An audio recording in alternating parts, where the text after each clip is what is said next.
JBN, we keep you informed. Jamaican woman in Barbados found guilty of murder, pleas for leniency. Please remember to subscribe, like, share, leave us a comment and click the notification bell to receive our daily news items. A Jamaican woman was found guilty for the death of a fellow countrywoman in 2017 has appealed to the court for leniency when she comes up for sentencing on January 31 next year. Tadisha Ann Juliet Hales, 26, admitted to killing 34-year-old Shakoya Boyd, but told the High Court that she was not guilty of murder, but guilty of manslaughter. The two sex workers were not on friendly terms as they worked along Bay Street, St. Michael. On April 28, 2017, Principal Crown Counsel Alliston Steele said, as he outlined the facts of the crime in the No. 2 Supreme Court moments after accepting the plea. On that Friday, almost 3 years ago, a man in a white car drove up to Hales along the roadway and requested she accompany him home along with Boyd.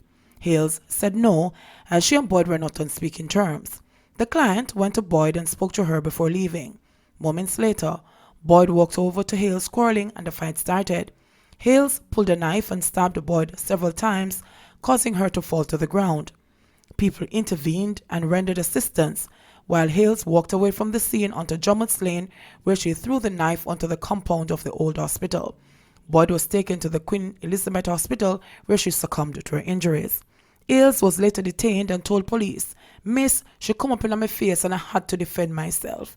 She twice declined to contact an attorney at law when told of her rights, saying, "I really can't deal with that now. Let me talk to you, miss." Speaking to lead investigator Sergeant Heather Pinder, "I don't want a lawyer now, miss."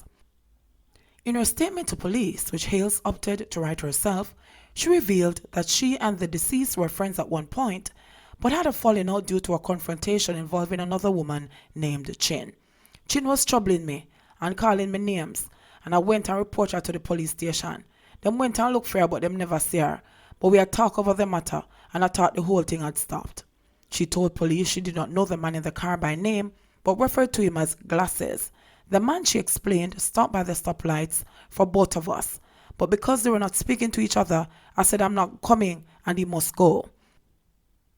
The man, she said, drove onto the corner to the bus stop where he called Boyd and the two had a conversation.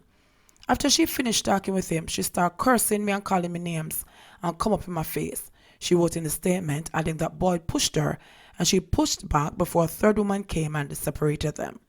She pulled out of Tash's hand and ran around Tash and went in her bag for a knife, where I pulled my scissors. She poked at me and skipping, and I hold her hand where the knife was, and I managed to get the knife from her and poke her 3 times.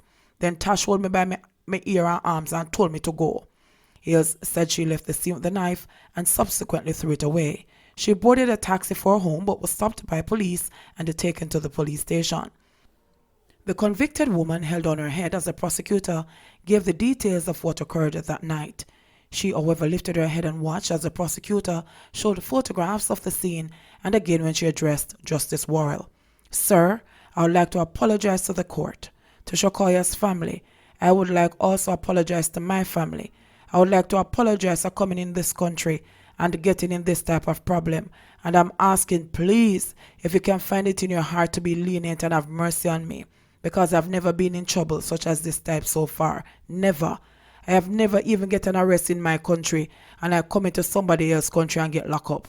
A tearful and very emotional Hales told Justice Worrell, "I am sorry.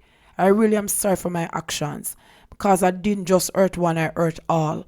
But please know that I'm not a violent person. I'm not a violent person, and I'm sorry for my actions. I really am sorry for my actions. I would also like to apologize to my son and to my grandmother." The confessed killer from St. Elizabeth, Jamaica, was first remanded to Dodds Prison charged with causing serious bodily harm following an altercation with Boyd.